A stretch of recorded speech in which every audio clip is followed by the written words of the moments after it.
So in this video, we're going to talk about Cauchy's integral formula, which is one of the most important results in this chapter, maybe one of the most important results in the course. And what it says is that if you have a function f that's nice and a path gamma that's nice, then you have this integral of f of z over z minus w is going to be 2 pi I times f of w. Or if you move the 2 pi I over, you get the version that I wrote.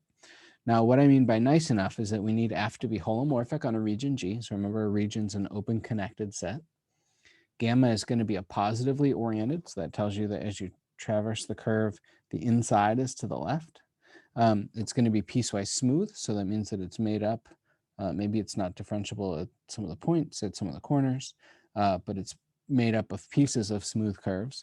It's closed, so it's going to start and stop at the same point, and it's simple, meaning that it doesn't intersect itself anywhere except possibly at the endpoints. So of course, if you have any closed path that's got to intersect itself at that single point where it starts and stops, that's fine. That's still allowed to be simple. A curve that's not simple is something that's going to like intersect itself like that. Okay, so here you have this point of intersection that's not allowed. So simple means that the only intersection points at the endpoints. Also, W is going to be some point that's inside gamma, and we're going to assume that gamma is homotopically equivalent to a single point. So in other words, gamma is going to be a contractible, positively oriented, piecewise smooth, closed, simple path. And if all that is the case, then you get the formula that you like. The integral of f of z over z minus w dz is going to be 2 pi I times f of w. So I want to prove this. I think that the proof is worth seeing. And we're going to prove this in the special case.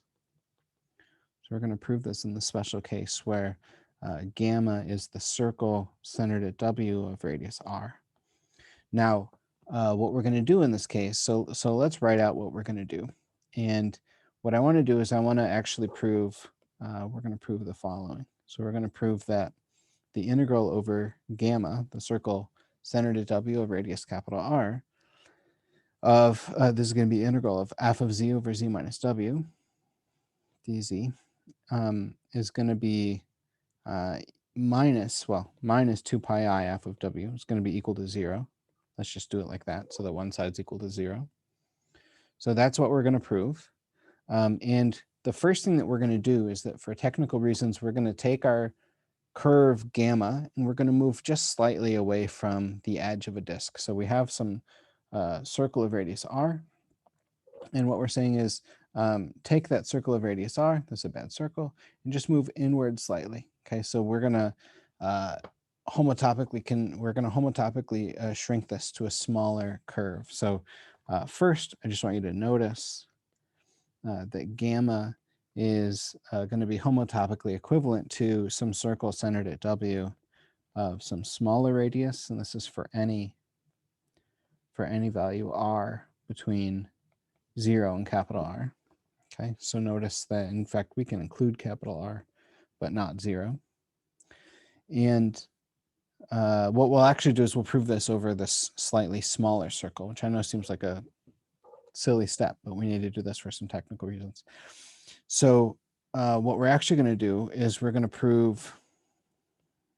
going to prove this statement over this curve, this circle centered at w with radius little r. So we're going to prove that gamma f of z over z minus w dz minus 2 pi I f of w is equal to 0, where we're integrating, I'm sorry, not over gamma, but over this smaller circle.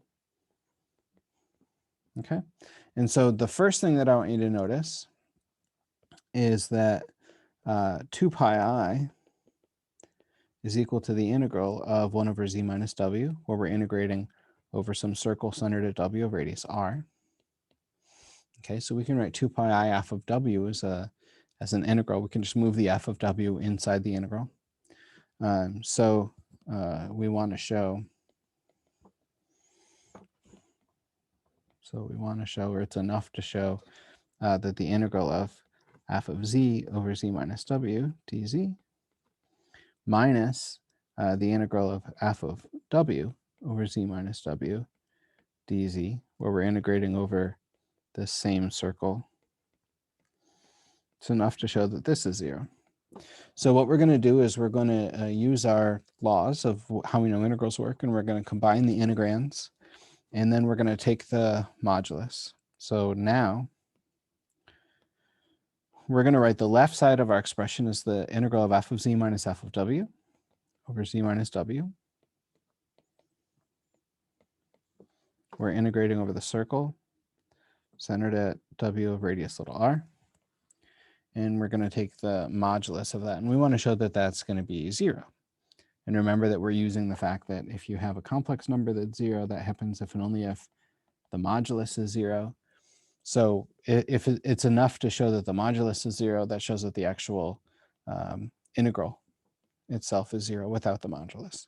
So by the modulus theorems, this is going to be bounded by above by the maximum of the integrand, f of z minus f of w, times the length of the path times the length of gamma. So here z is in, I need to be a little bit more careful here, I shouldn't write gamma, but z is in the circle centered at w of radius little r.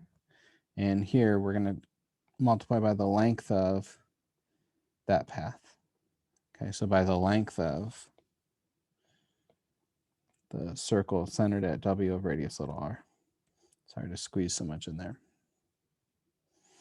Okay, but this is easy enough to evaluate. So here, the length of that circle of radius r is going to be, of course, 2 pi r. That's the circumference. The modulus of z minus w, if you think about z living on a circle centered at w of radius r, that's got to be r. And then we're going to multiply by the maximum of z in this circle times f of z minus f of w.